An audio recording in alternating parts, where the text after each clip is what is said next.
Olá! Hoje a gente vai fazer uma viagem gastronômica, mas não é qualquer viagem. A gente vai direto para o coração do Brasil. Nosso destino, uma terra de paisagens extremas e sabores únicos, onde a história do país está literalmente escrita nos pratos. E que tal começar com esse prato aqui? Olha, tá água na boca, né? E ele representa mesmo a alma do centro-oeste brasileiro. Só que o que realmente o define não é só o que está na mesa, não. É a terra de onde ele vem. O verdadeiro ingrediente secreto, na real, é a própria geografia. Então bora lá. Nossa jornada começa na região centro-oeste, uma área imensa que guarda a chave para entender muito da identidade gastronômica do Brasil. Para a gente se localizar, estamos falando de Goiás, Mato Grosso e Mato Grosso do Sul. E, claro, o Distrito Federal, onde fica Brasília, a capital.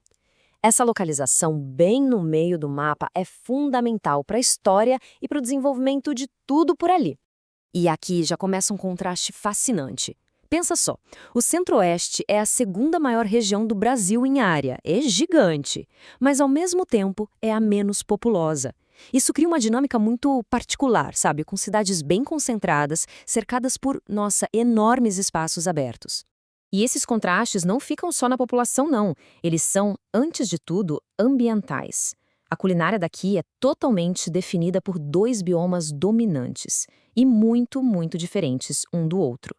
De um lado, o Pantanal, uma planície imensa, alagada, cheia de vida. Do outro, o Cerrado, que é tipo uma savana, com uma vegetação mais retorcida, um clima mais seco. São duas realidades completamente opostas, que dão origem a duas cozinhas bem distintas. Para a gente entender a comida, primeiro tem que entender o ambiente. O Pantanal, gente, é a maior planície inundada do planeta, não é pouca coisa. O Cerrado, por sua vez, é marcado por suas árvores baixinhas. E o clima? Bom, o clima dita o ritmo da vida. Um inverno seco e um verão bem quente e chuvoso. Vamos mergulhar primeiro no Pantanal, então.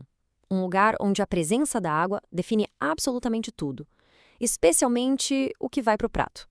O grande personagem daqui, sem dúvida, é o boiadeiro pantaneiro. A vida dele é marcada por essa missão de conduzir o gado por essas planícies alagadas.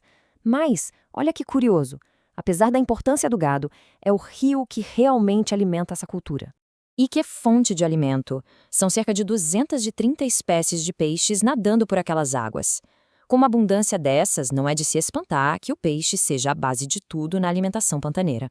E entre as estrelas dos rios, temos o dourado, que geralmente é assado inteiro, o pacu, famosíssimo pela sua ventrecha, que é a carne da barriga, o pintado, que é perfeito para ensopados, e, claro, a piranha, que vira aquele caldo famoso que muita gente na região jura que é afrodisíaco. E toda essa fartura dos rios se transforma em pratos incríveis, como a mujica de pintado. É basicamente um ensopado de peixe com mandioca, cozido bem devagarinho na panela de barro. É o sabor do rio dentro de uma tigela, simples assim. Agora, vamos sair da água e pisar em terra firme, bem firme. Vamos pro Cerrado, ver como a história se desenrola de um jeito bem diferente. Lá em Goiás, a paisagem mais seca exigiu muita criatividade e moldou uma culinária com outras raízes. A história da comida goiana pode ser contada através de figuras como Cora Coralina. Ela é famosa como uma das maiores poetistas do Brasil, mas também era uma doceira de mão cheia, que transformava os ingredientes locais em pura arte. E essa criatividade goiana toda, ela nasceu da necessidade mesmo. Era muito difícil conseguir farinha de trigo no passado, sabe? Isso forçou uma adaptação que foi, assim, fundamental.